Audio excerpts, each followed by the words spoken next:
J'ai décidé de ne pas être candidat à la présidence de la République. Ce n'est pas une décision qui fut facile à prendre. Je voudrais donc l'expliquer le plus simplement possible.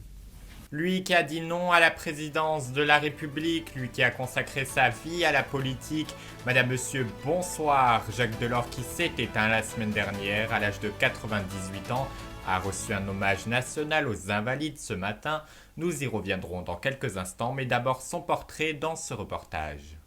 Jacques Lucien Jean Delors, né le 20 juillet 1925 à Paris, d'une famille originaire de Corrèze et d'Auvergne. Pendant 20 ans, de 1940 à 1960, il a occupé plusieurs travails dans le milieu bancaire et à la Banque de France, où travaillait son père. En 1969, il devient le conseiller des affaires sociales de l'ancien Premier ministre Jacques Chaban sous la présidence de Georges Pompidou.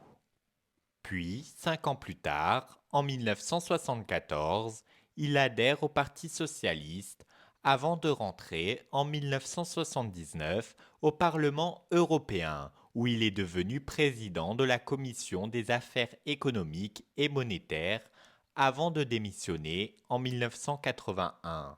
Quelques années plus tard, en janvier 1985, Delors est devenu président de la Commission européenne durant 10 années, et c'est sous son mandat que le programme d'échange d'éducation à la jeunesse Erasmus a vu le jour, avant de devenir Erasmus+ en 2014.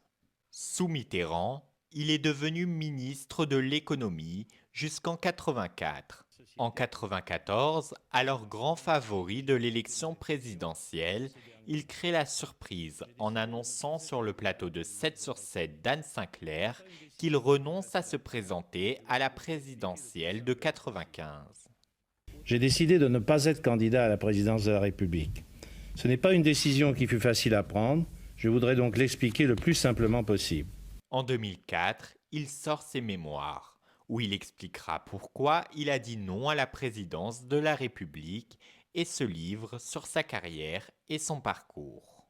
Concernant sa vie privée, en 1948, il épouse Marie Lefeil, sa collègue qu'il a rencontrée un an plus tôt à la Banque de France, disparue en 2020, avec qui il a eu 2 enfants. Martine Aubry, actuelle maire de Lille, est née le 8 août 1950 et puis 3 ans plus tard, en 1953, il donne naissance à leur second enfant, Jean-Paul Delors, disparu tragiquement en 82 à seulement 29 ans d'une leucémie foudroyante. Jacques Delors, qui aura donc consacré sa vie à la politique et aux finances et qui s'est donc éteint auprès des siens dans son sommeil à l'âge de 98 ans.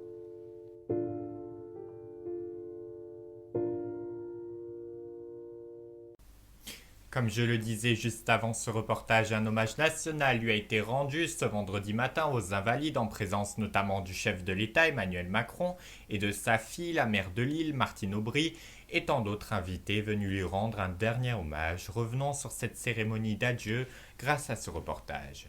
Ce vendredi 5 janvier, une semaine après la disparition de Jacques Delors, un hommage national a eu lieu depuis l'esplanade des Invalides en présence de nombreux invités européens comme la présidente de l'Union, Ursula von der Leyen, le président allemand, Frank-Walter Steinmeier, ou bien encore le premier ministre hongrois, Viktor Orban.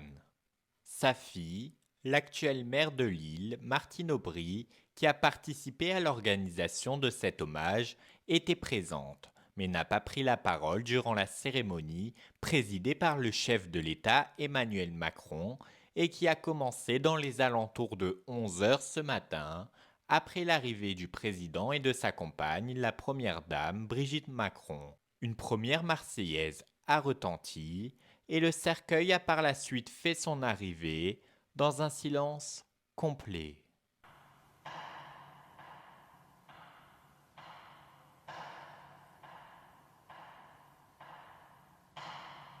À 11h30, le président de la République a pris la parole lors de l'éloge funèbre. Emmanuel Macron, qui a tenu à saluer un grand Français et un honnête Européen. Tel fut le chemin intranquille de ce grand Français, de cet honnête homme européen, Jacques Delors. À la suite du discours d'Emmanuel Macron, une minute de silence a eu lieu en pleine esplanade des Invalides, juste après la Marseillaise qui a été à nouveau jouée.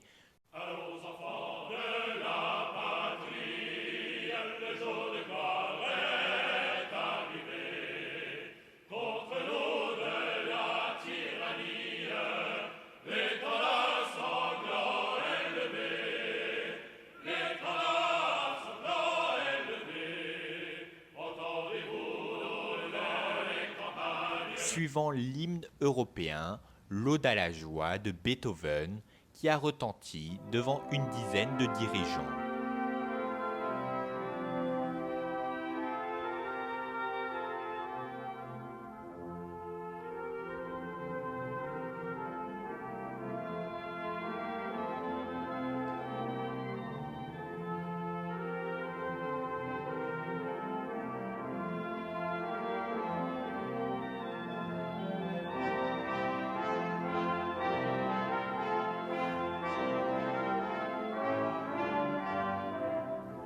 Puis, le cercueil a quitté les Invalides sur un air de jazz si cher à Jacques Delors.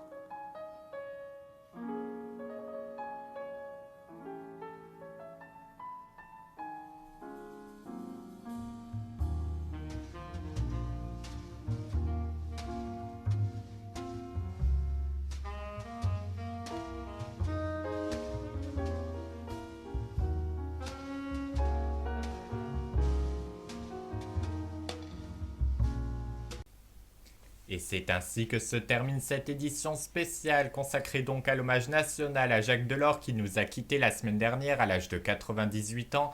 Je vous propose que nous nous quittions avec les moments les plus marquants de cette cérémonie. Je vous souhaite par ailleurs à toutes et à tous une très très belle année 2024. Mes meilleurs vœux et quant à nous on se retrouve lundi prochain dès 20h sur IAN.